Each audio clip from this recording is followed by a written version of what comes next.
ચૂંટણી આયોગ દ્વારા પોરબંદર મહાનગરપાલિકાની આગામી સામાન્ય ચૂંટણી માટે વોર્ડની રચના, સીમાંકન તથા બેઠક ફાળવણીનો આખરી આદેશ પ્રસિદ્ધ કરાયો છે. રાજ્ય ચૂંટણી આયોગ દ્વારા પોરબંદર મહાનગરપાલિકાની આગામી સામાન્ય ચૂંટણી માટે વોર્ડ સીમાંકન અને અનામત બેઠકોની ફાળવણી અંગેનો આખરી આદેશ જાહેર કરી દીધો છે. આ આદેશ વર્ષ 2011ની વસ્તી ગણતરીના આખરી પ્રકાશિત થયેલા આંકડાઓને આધારે તૈયાર કરવામાં આવ્યો છે. મુંબઈ પ્રોવિન્શિયલ મ્યુનિસિપલ કોર્પોરેશન નિયમો 1994ની જોગવાઈઓ હેઠળ આખરી આદેશ જાહેર કરવામાં આવ્યો છે.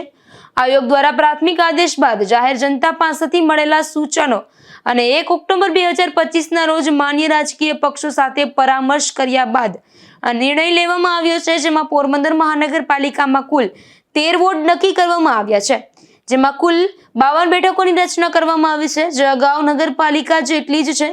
મહાનગરપાલિકાની કુલ 52 બેઠકો પૈકી અનામત બેઠકોની ફાળવણીમાં કુલ 52 બેઠકોમાંથી મહિલાઓ માટે 26 બેઠકો અનામત રાખવામાં આવી છે.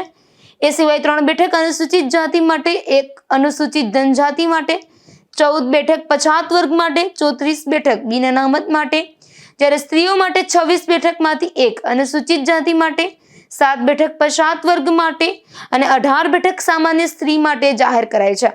2011 બાદ વસ્તી ગણતરી કરવામાં આવી નથી. આ સ્થિતિમાં છેલ્લી 2011ની વસ્તીને ધ્યાને લેવાય છે, જેમાં શહેરની હદની વસ્તી 2,28,685 હોવાથી વોર્ડ દીઠ સરેરાશ વસ્તી 17,591 રખાય છે. 2011 મુજબ સૌથી વધુ વસ્તી વોર્ડ 8ની 19,033ની તથા સૌથી ઓછી વસ્તી વોર્ડ 13ની 15,933 દર્શાવાય છે.